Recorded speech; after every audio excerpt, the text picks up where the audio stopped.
furies of language and thought, which moves faster than the wind, he has tamed and made rational.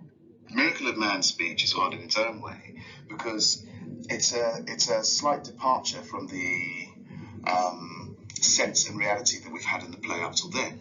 It's one. Yeah, just a little feedback of a more general nature on the discussion boards. In general, the answers/responses, which are the things that are due every Tuesday by 5 p.m., earning 4s are going to be the ones that are thoughtful as opposed to knee-jerk.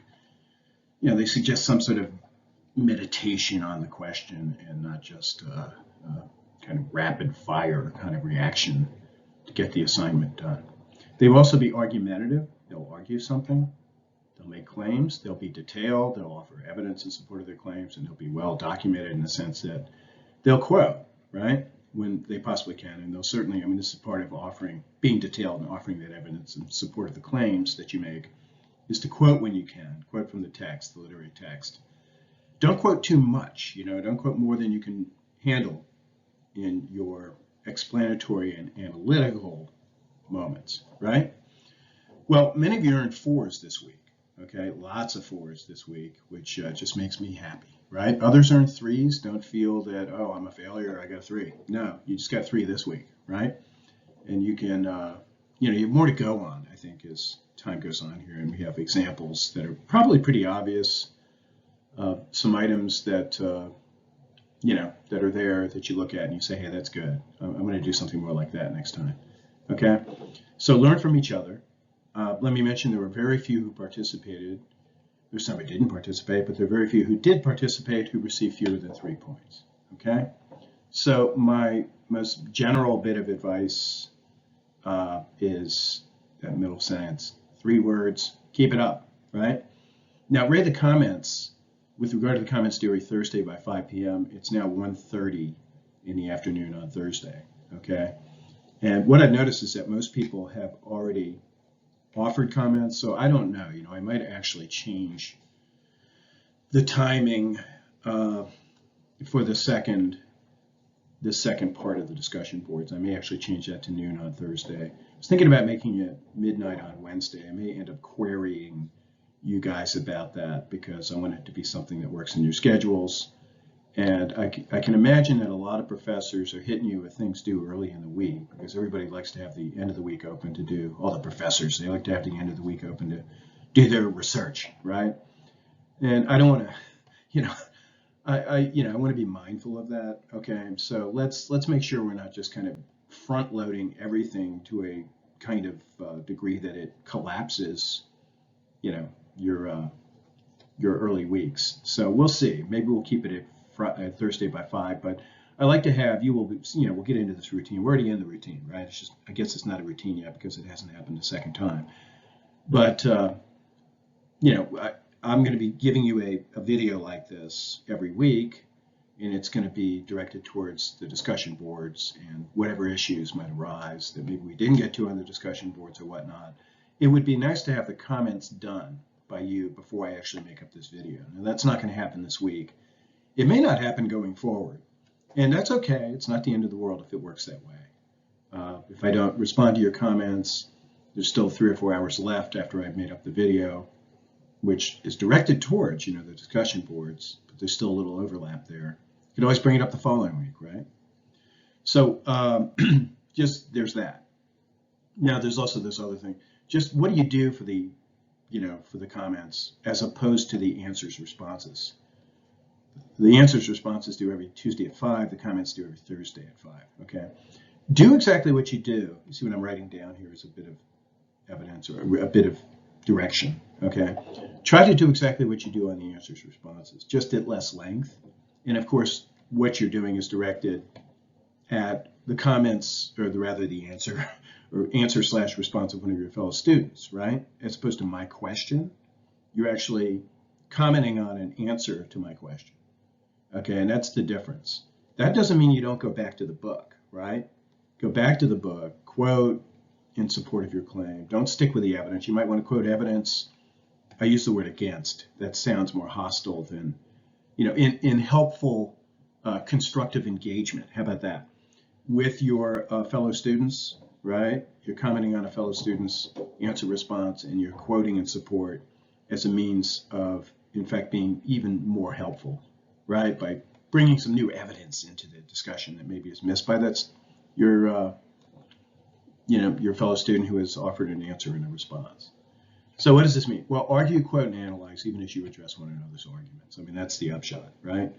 I noticed that some offered several comments, by the way. And some of the extra comments beyond the first comment were kind of thin, right? It was like a one-sentence comment that some of you made, which was really pretty appreciative. Hey, that is fabulous. There's no problem with that. I like that. And it shows you're all reading each other. You got excited. You liked what you heard, what you read. And you'd already offered another official kind of comment, right? That was argumentative. And so by no means am I saying only offer one comment and it better be argumentative. What I'm saying is do exactly what you did this week, where there was this spontaneous conversation going on. It was just really wonderful. So we're going to see in the next plate here, where I'm going to kind of celebrate what I saw as just a lot of engagement you had, not just with the text, but with each other, okay? So that's absolutely fabulous. And the last thing I want to do is discourage that. I mean, this is our discussion, right? We're having discussions and they have to be done on a discussion board online. So I don't want to shut that down.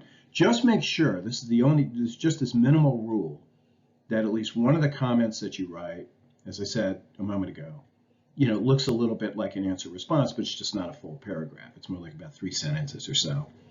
And it can, by the way, I'm aware of this, that sometimes you're just so excited about what somebody said and it prompts something from you and it ends up looking a lot like a answer/response. That's perfectly fine. It doesn't have to be just 3 sentences, but I wanted this to be manageable given your workload, because we're going to have other stuff due here before too long. That's going to maybe make it a little less like this week we just went through. Okay, we're going to have certain weeks like this week where it's pretty much just reading the stuff and then you sit down and do the discussion questions, right? But we're going to have weeks where you can have something else do, right? Like the squib. And I'm still putting together I've got to put together, but there are a couple little things I still want to decide when I want to ask them of you. It has to do with the schedule, okay? And what's going to be happening in November, for example, with respect to the library. So I don't quite want to hand out the schedule or post the schedule yet. But you can have little things due, as you know, at certain dates. And you will find out about that soon. I mean, you need to know for example, when your squib is due, right? You need to know that, and very soon, so you will find out. Anyway, there it is. There's the general feedback, and I'm going to give you some more specific feedback on one particular discussion board question or item and your fabulous answers/responses. That's the next plate. Okay, let's talk in detail about one of your discussion boards, Mod1Q1, which a lot of people contributed to this particular item. The question of fate, if you'll follow along on the plate itself, the question of fate in Antigone is taken up by a number of us, a number of contributors. Keandra, Maria, Nicholas, Angelina. How much free will do we have, according to Sophocles? Perhaps none. Mariah quotes the play in one of its more despairing moments, quote, "For mortal men there is no escape from the doom we must endure." In happier moments, some measure of free will appears to exist. Nicholas, in a nuanced response, quote, disagrees on the point of Antigone's choice to bury her brother. I saw it as so directly defying fate itself. But even Nicholas sees a tangle in which, quote, maybe Antigone's fate was always to die as she was born into a cursed family. The choice was itself one she was fated to make. The Greeks appear to have loved these little existential conundrums. In some cases, they're big existential conundrums. Angelina opposes A's religious faith, Antigone's religious faith, to the fate that, quote, takes hold of the tragedy and brings about her death, but wonders whether that faith was not itself fated. Sidney introduces the interesting notion that should we possess free will, we often act so as to lose it. See again that tangle.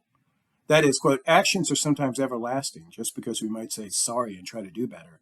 Actions can, in fact, damage our aspects of life forever. So, by way of an exercise in free will, you foreclose the possibility of future exercises of free will? Rachel concurs, pointing us particularly to, quote unquote, the ending, which, quote, seems to be a sort of ultimate reminder that our actions can have everlasting effects, in this case, death. In an exemplary comment, Keandra comments, quote, words and actions are forever, can cause a ripple effect.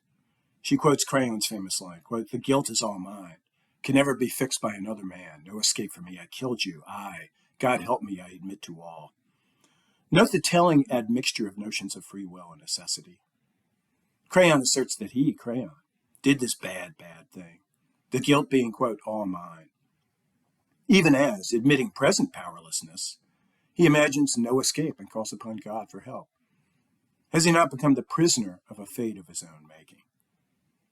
Now, Daria redirects the discussion from fate to, quote, the law, which also appears ultimately to be opposed to human freedom. Assuming that some degree of freedom is available, we note that those who choose more or less freely to follow certain laws which enable certain actions, end up in equally bad fates. Quote, there may be laws and power given, but how much freedom do people get for it? Both Antigone and Crayon may be said to follow the laws selfishly. They follow the law of their own choice, of the gods and of the city, respectively. Neither Antigone nor Crayon flourishes, to put it mildly. Thus the law, what does this tell us of the law? The law appears to be a trap. To the extent we think the two opponents are not acting selfishly but morally, a certain truth about the law emerges. Quote, many people believe their sides are correct and moral, but each has its own point of view on what is moral and what is the correct law to follow. Thus, even the selfless follower of the law in Antigone suffers. He or she runs into another selfless law follower, but of an opposed law. The problem then is with the laws themselves. The laws themselves, they doom the human community to misery because they just don't fit together. They're compelling, they're attractive. They attract human proponents, but they don't fit together one with the other. Thus, the human proponents are doomed. Rachel is not having it.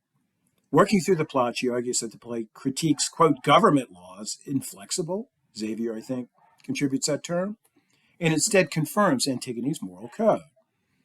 Antigone follows the law of the gods, as Elizabeth says.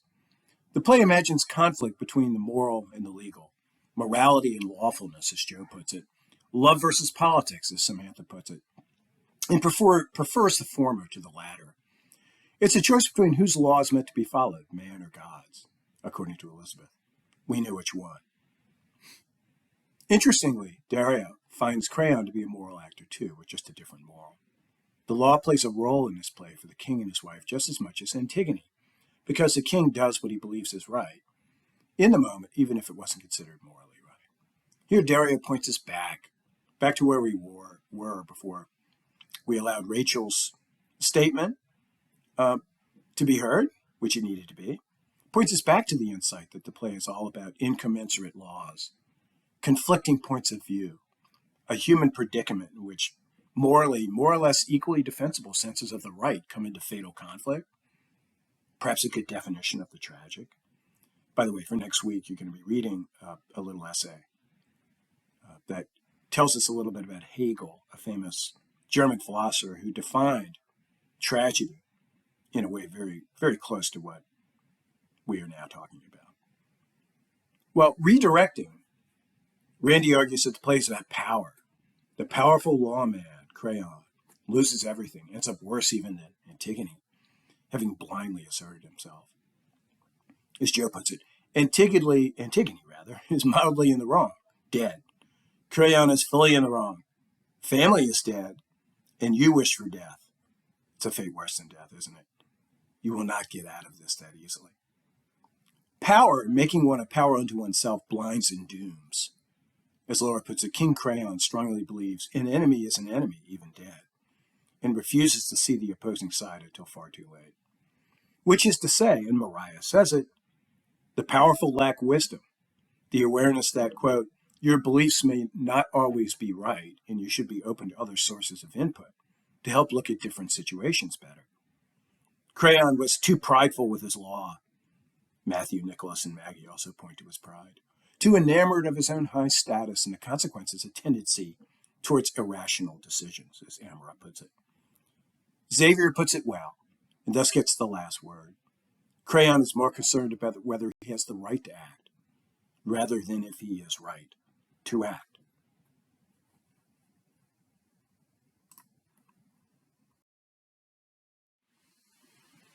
The previous plate, I think you would agree, represents a thorough account of the discussion board. Typically, my comments on your discussion board contributions will be a bit more selective.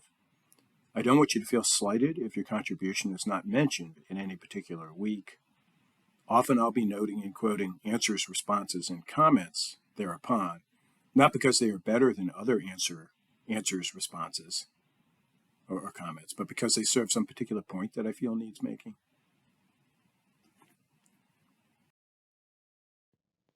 But hey, I know you're wondering, how does that old Victorian Matthew Arnold fit in? How does he fit in with these more contemporary accounts offered by Edmondson on the one hand and the Norton editors on the other, these contemporary accounts of the value of the humanities? Why study the humanities? Their answers. How are their answers alike? How are they different from Victorian answers as provided by Matthew Arnold? Is a question that can keep you up at night, right? But it's going to have to wait a week because this video has gone on long enough.